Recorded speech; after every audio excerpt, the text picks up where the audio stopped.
Halo semuanya dan kembali lagi di Vlog Hanif. Dan kali ini kita akan membahas sebuah mobil yang baru saja kita beli, yaitu Lexus CT 200h.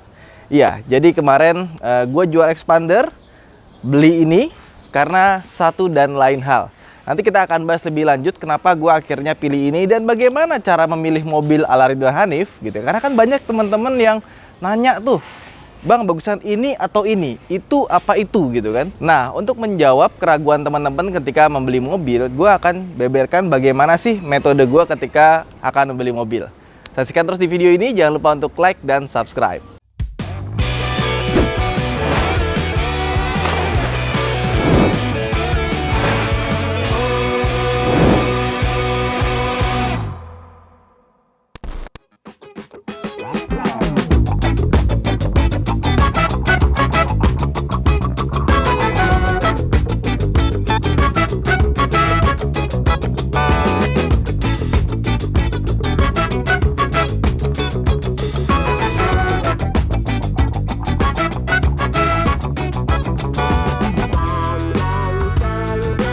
Oke, ya sebelumnya gue mau pasang plat nomor dulu karena ini gue nggak suka sebenarnya sama plat nomor mobil yang jelek, makanya ini kita rapihin lagi. Ini plat aslinya dirapihin lagi ya, tulisan-tulisannya dibikin bagus, dan gue nggak suka kalau misalkan mobil tuh pakai frame yang tebel-tebel. Gue lebih seneng sama desain plat nomor itu yang bener-bener kelihatan kayak simple dan nggak nongol gitu. Nah, ini namanya Flatty. Ini kebetulan di Eropa itu kalau kalian lihat mobil-mobil supercar kan suka bingung ya, kok gimana sih cara dia nempel, apakah dia pakai lem, pakai silen gitu kan. Tapi kalau pakai lem, pakai silen, nanti ketika diangkat ya itu dia bakal rusak gitu catnya. Nah, dia pakai namanya Flatty biasanya kalau di luar negeri. Jadi dia pakai semacam velcro gitu ya, yang bagian sini tuh yang halusnya, yang kasarnya di bagian sini. Dan ini lemnya kuat sekali. Kalau kita copot pun dia nggak ngerusak cat gitu. Ini kita angkat dikit ya, tuh. Seperti itu. Sehingga pas kita pakai, taruh seperti ini. Ini rapi sekali desainnya. Dan ini sangat kuat sekali. Bahkan di Eropa itu dites pakai tali buat narik mobil. Karena dia sangat kuat sekali. Dan kalau misalkan mau ngelepas, itu ngelepasnya agak ditekuk sedikit dari samping. Nah, Flatty ini semakin kita pakai lama, dia akan merekat semakin erat. Nah, kalau misalkan kita mau buka setelah sekian lama, kita dikasih plastik tool ini agar membukanya bisa menjadi lebih mudah. Jadi dia bisa mudah dibongkar pasang, tidak merusak mobil, tapi juga kuat. Dia bukan velcro biasa soalnya. Beda sama yang dipakai baju-baju ya. Dia tuh berbeda. Nah, sekarang udah jadi ganteng, dan kalau kalian mau beli, kalian bisa langsung ke Instagramnya @flattyindonesia. Seperti ini bentuknya. Oke. Jadi kenapa kita beli mobil yang agak kecilan dari Expander? Karena pertama, kalau mobil besar kita udah ada Alphard buat keluar kota, buat pulang kampung, gue bisa pakai itu. Dan Expander kemarin dipakai istri tiap hari, buat kantor, buat belanja, pas segala macem. Tapi istri gue tuh agak takut kalau masukin parkir ke dalam rumah, karena rumah kita kan masih ngontrak kecil ya. Pernah ada kejadian waktu masukin mobil, ada keran di sebelah kiri, itu ketabrak. Nah, karena kerannya patah, itu airnya ngucur kemana-mana. Panik ya kan. Untung tetangga baik, bantuin segala macamnya. Akhirnya beres tuh masalah keran. Tapi akhirnya kita jadi nggak punya keran gitu, karena ditutup mati waktu itu. Nah, karena kejadian itu istri gue tuh kalau pulang habis naik mobil sendirian gitu, nyetir sendiri, itu taruhnya di depan rumah. Ya, karena takut masukin lagi. Nah, terus waktu gue coba pinjemin mobil yang lebih kecil gitu ya, bilang, iya kayaknya kalau mobil kecil masukinnya enak ya. Akhirnya gue memutuskan, oke deh kalau gitu kita beli mobil yang lebih kecil, Expander dijual. Nah, gimana cara memilih mobil sehingga akhirnya kok bisa jadinya beli Lexus CT 200h? Nah, yang pertama, kalau gue beli mobil itu biasanya gue drag down dulu nih. Nomor 1, nomor 2, nomor 3. Nah, itu adalah persyaratan mobil yang harus dibeli. Nah, dari 3 persyaratan itu nanti kita kumpulin mobil mana aja yang masuk ke dalam persyaratannya. Nah, persyaratan yang pertama adalah mobil itu harus harganya di bawah 300 juta atau 300 juta lebih dikit. Nah, yang kedua, mobil itu harus lebih kecil dibandingkan dengan Expander. Dan yang ketiga, mobil itu harus safety. Jadi, gara-gara gue bikin video tentang Mazda CX-5 yang tabrakan, keguling di tol sampai jatuh ke jurang, nah, istri gue bilang, next kalau kamu beli mobil, coba cari yang safety-nya terbaik lah, paling bagus. Ya sebenarnya takdir itu udah ada yang menentukan, tapi tetap aja ikhtiarnya mesti jalan. Jadi jangan sampai gara-gara ya udah sih takdir udah nentuin kan, kita pakai mobil apa aja lah gitu. Nggak seperti itu gitu. Tetap safety harus ditingkatkan karena statistik nggak bohong. Semakin safety sebuah mobil, semakin aman kita berkendara, itu tingkat kecelakaan dan tingkat kematian itu semakin kecil juga gitu. Jadi ikhtiarnya tuh harus ada gitu untuk memperkecil resiko. Dan dengan memperkecil resiko itu sebenarnya adalah salah satu cara kita bersyukur karena sudah dikasih kehidupan. Maksudnya udah dikasih nyawa gitu, dikasih kehidupan, ya harus disayang-sayang dong, harus dirawat. Jangan nekat terus gitu ya. Ya kalau misalkan ada uangnya, why not gitu. Tapi bagaimanapun juga, mobil itu biasanya lebih aman dibandingkan dengan naik motor. Dari 3 poin tersebut, gue mendapatkan beberapa pilihan ya. Gue turunin aja mulai dari BMW 116 sama X1, terus ada Mercedes-Benz A-Class, terus ada Honda CR-Z, dan Lexus CT200H. Ketika kita sudah mendapatkan beberapa pilihan, kita tinggal keluarin nih, mobil ini plusnya apa, mobil ini minusnya apa. Dan kenapa akhirnya gue memilih ini? Karena ini nih, gue ada catatannya waktu itu. Gue bikin catatan mobil-mobil yang mau gue pilih itu ada plus minusnya. Nah mobil ini plusnya adalah hybrid, dia irit, dan bisa bikin konten. Ya kan kita kan pengen coba pakai mobil hybrid 2 tahun gimana rasanya, bagaimana biaya perbaikan segala macam. Apalagi ini adalah mobil bekas. Nilai plus berikutnya adalah bentuknya keren. Dari depan, samping, belakang itu di foto tuh dilihatnya enak banget nih mobil. Terus juga fiturnya juga lumayan unik ya, karena dia punya heated seat kanan kiri, sama dia punya heated steering wheel. Jadi kalau kita jalan, kita nyalain steering wheelnya pemanasnya itu ya, pas kita pegang setirnya itu anget, itu enak banget. Dan juga untuk safety, dia punya 8 buah airbags kalau amit-amit terjadi sesuatu ya. Terus juga pas kita masuk ke dalam, interiornya juga rasanya masih modern. Meskipun interface dari head unitnya itu rasanya ya sangat masa lalu gitu ya. Nah, mobil ini juga interior cukup lega. Dan gue cari di forum-forum di luar negeri segala macam, rata-rata kebanyakan bilang mobil ini adalah mobil yang tangguh, nggak banyak rewelnya. Ya biasa, khas Toyota. Toyota dan Lexus biasanya ya sama-sama bagus durability-nya.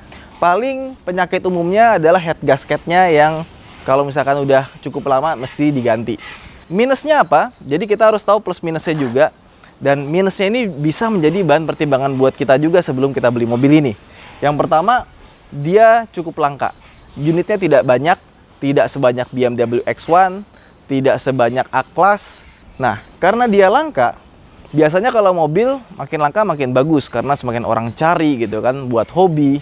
Tapi kalau mobil yang buat kita pakai sehari-hari, itu makin langka, itu semakin sulit sebenarnya. Karena spare partnya, terutama bagian slow moving parts-nya, biasanya nggak ready. Kayak misalkan contohnya, ini shock breaker depan belakang itu katanya udah nggak bagus, jadi mesti ganti semuanya. Tapi indennya dari Lexus aslinya itu 2 bulan. Dan harganya, dan dia juga nggak tersedia part nomor 1, nomor 2-nya gitu. Biasa kan kalau Toyota gitu kan ada yang merek Kayabanya, ada yang merek apanya, ini nggak ada gitu. Jadi shock breakernya ya kita harus beli di Lexus. Harganya berapa? 6,5 juta. Ya cukup oke untuk sebuah Lexus gitu. Karena Mazda 2 aja kalau yang orinya itu kita beli di showroom itu sekitar ya 5 jutaan, hampir 6 juta lah. Belum sama ongkos pasang. Terus yang kedua minusnya dari mobil ini punya suspensi yang agak keras. Ya. Dan juga mobil ini bukan mobil yang kencang. Agak aneh sebenarnya untuk mobil yang dibikin suspensinya sesporty itu tapi mesinnya bukan mesin yang kencang. Ya mungkin mirip-mirip seperti BMW X1 atau BMW 116 yang sama-sama keras juga. Hanya saja buat gua nggak begitu masalah karena yang kebanyakan pakai kan nantinya istri ya. Dan satu hal lagi, mobil hybrid itu baterainya pasti akan mengalami degradasi. Iya, ini mobil agak unik sebenarnya. Ini mobil VIN number-nya 2012, tapi registrasinya 2016. Jadi mobil ini sempat 4 tahun tidak terjual di showroom karena memang mobil ini waktu itu bukan mobil yang favorit karena hybrid itu kan mahal ya. Bayangin mobil kompak harganya waktu itu 700 juta. Orang mendingan beli C-Class pada waktu itu ya atau BMW seri 3. Nah, mobil ini mahal karena dia masih menggunakan sistem pajak yang lama. Nah, nanti akhir tahun dia akan pakai sistem pajak baru, nanti hybrid PPNBM-nya cuma 2%. Nggak dihitung 2 mesin seperti yang sekarang. Jadi meskipun mobil ini kilometer rendah, tetap yang namanya baterai itu bisa turun kapasitasnya karena dua hal. Yang pertama adalah waktu, yang kedua adalah pemakaian. Suatu saat pasti baterainya akan minta ganti, entah itu kapan. Mobil ini sudah secanggih ini, sudah semewah ini. Ada satu hal yang sangat gua benci sekali dengan mobil ini. Dia punya Bluetooth, tapi Bluetooth-nya belum E2DP. Jadi koneksi Bluetooth ketika kita koneksikan HP kita ke head unit, itu cuma bisa buat terima atau nelpon. Tidak bisa dipakai untuk setel musik. Come on! Sebel banget gue udah canggih-canggih gitu, kok Bluetooth-nya cuma buat nelpon doang gitu ya. Agak kesel di bagian situnya aja sih. Kalau dia head unit udah pakai Bluetooth gitu ya, ini audio sih nggak bakal gue apa-apain karena bawaannya standarnya udah bagus audionya. Nah terus sebenarnya mobil ini udah gue cari selama beberapa bulan sih, karena yang namanya mobil terutama CT200H ini kan jumlahnya nggak banyak, otomatis yang dijual juga nggak banyak. Gue cari, rata-rata mereka masih jual di atas 300, jarang yang di bawah 300. Nah ini kebetulan harganya agak sedikit miring, tapi memang ada beberapa PR-nya. Misalkan, shock breaker tadi depan belakang mesti ganti, terus kunci cadangannya sudah nggak ada, tapi gue udah dapat tempat yang bisa membuat kunci cadangan dari mobil ini. Terus remnya juga, ini kampas-kampasnya juga sudah waktunya ganti. Ya, kemudian bannya, ya nggak cocok aja untuk sebuah Lexus pakai ban ini. Nggak usah di zoom mereknya apa ya. Ya, tapi ini ban yang harganya mungkin 400-500 ribuan lah yang murah. Gue pengen ganti dengan ban yang lebih oke. Selain lebih nyaman, dia pasti gripnya makin bagus. Cocok lah sama Lexus. Oke, so far itu cara gue milih mobil. Jadi buat teman-teman yang pengen cari-cari mobil, terus sudah dapat beberapa opsi, coba deh bikin persyaratannya apa dulu. 1, 2, 3, 4, 5. Terus misalkan udah dapat persyaratannya, kalian masukin mobil yang memenuhi persyaratan tersebut. Karena beberapa orang itu suka apa ya? Dia beli mobil, tapi berdasarkan emosinya, sedangkan dia punya kebutuhan itu berbeda sama mobil yang dia pilih. It's okay kalau kalian punya beberapa mobil, buat mobil kedua, ketiga, keempat itu boleh. Tapi kalau untuk mobil harian, nah kalau bisa utamakan prioritas kebutuhan kalian tuh apa. Jangan sampai ego kita pengen yang seperti ini, tapi sebenarnya kebutuhan kita seperti ini. Nah sekarang kita coba masuk aja, kita jalan-jalan pakai mobil ini yuk. Oke, sekarang kita udah masuk ke dalam interiornya, dan seperti yang kalian lihat, ini interiornya menurut gue sih bagus pol ya, bagus banget. Ini setiap material yang ada di sini itu semuanya bahannya kebanyakan soft touch, dan kalaupun dari plastik itu kualitasnya bagus. Dia nggak bergoyang di bagian sininya. Terus juga beberapa mobil mungkin 2012 itu desainnya udah mulai outdated ya. Tapi mobil ini masih terasa wah gitu. Kecuali kita pas lihat layar monitornya itu kok rasanya kuno gitu ya. Nah, cuma ada beberapa desain flaws yang gue nggak begitu suka. Kayak misalkan contoh, di sini ada sebuah tempat penyimpanan kecil, ya itu agak sedikit aneh sih. Taruh HP sini nggak muat gitu. Terus juga kalau kita mau nyolokin USB atau 12 volt seperti ini kita nggak bisa nutup gitu. Jadi biarin kebuka seperti ini. Dan yang terakhir mungkin ini ya. Ini sih agak aneh ya. Dia punya tuas transmisi di bagian sini, dan karena Lexus itu dia punya controller bagian sini itu besar, bentuknya tuh enak. Pengoperasiannya gampang juga, dipegang enak. Nah, untuk sebuah mobil hatchback, sayang sekali dia rem tangannya itu di kaki. Ini kayak apa ya? Kayak kita naik mobil gede gitu. Padahal ini kan mobil hatchback gitu ya. Biasanya kan hatchback kan di sini ya, atau enggak pakai electronic parking brake sekalian ya. Tapi sisanya mobil ini rasanya masih mewah, masih modern, nggak kelihatan outdated. Di sebelah kanan sini kita dapat memory seat, ada 1, 2, 3. Terus yang untuk panel sini ini dikasih carbon printing, aslinya enggak. Ya kelihatannya masih oke sih, nggak rame gitu ya. Sama di bagian power window-nya dia sudah pakai all auto. Nah di sebelah kanan sini ya seperti biasa untuk spion, ngelipet, dimmer, sama ini nih heated steering wheel. Ini enak sekali, dan dia dapat headlamp washer. Nah, terus ke bagian tengah, ini layar depannya. Ini sebenarnya keren ya, karena dia bisa ditutup. Nah, jadi pas kita nyalain dia otomatis kebuka, dan kita bisa atur tiltingnya, arahnya bisa kita atur. Jadi ini keren sekali. Andaikan Lexus bisa mengupgrade layar ini dengan tampilan terbaru, itu sih top ya. Karena gue lihat aftermarketnya kita pesan dari Cina itu, dia itu nggak bisa kebuka tutup seperti itu, dan ininya kontrolnya nggak berfungsi, sama kita jadinya touchscreen. Sedangkan untuk touchscreen di depan sini, ini tangan kita jauh banget gitu. Atau mungkin kita bisa ganti head unit, tapi head unitnya diganti di bagian sini. Karena Lexus CT200H ini kalau di luar itu varian yang bawahnya itu dia nggak ada layar di sini. Dia cuma head unit biasa di bagian sini. Ini di sini ada sebuah laci kecil, nggak begitu besar. Ada 2 buah cup holder. Biasa kalau gua cup holder pasti penuh. Dan kalau misalkan mobil ini kita deketin, itu nanti lampu ITER itu langsung nyala. Dan kalau kita nyalakan lampunya gitu ya, itu pasti bagian bawah sini dia ada lampu yang agak redup di bagian kaki kanan kirinya. Gitu. Untuk perlampuan sih nanti gue pengen ganti lampunya jadi warna putih ya. Warna hijau ini rasanya kurang begitu mewah, udah jadul rasanya. Dan mobil ini juga punya sebuah MID kecil di sebelah kanan sini. MID-nya ini nggak begitu advance ya. Dan untuk pengaturannya itu ada di pencetan sini. Nah, kalau kita ngeliatin energy flow monitor ini, kita jadi tahu nih, ini kita pakai mesin bensin atau pakai listrik sekarang dan berapa sisa baterai kita. Sebenarnya di sini juga ada, cuma bentukannya nggak bagus aja gitu ya. Namanya juga layarnya masih layar kalkulator gitu ya. Oke, nah ini bisa kelihatan di sini. Nah, terus mobil ini itu iritnya pol. Gua pakai itu ya, udah pakai ngebut, pakai normal, itu nggak pernah di bawah 15 km per liter. Udah pakai macet-macetan juga. Jadi gue baru pertama kali ngisi bensin itu waktu pertama kali nyampe langsung gue isi full.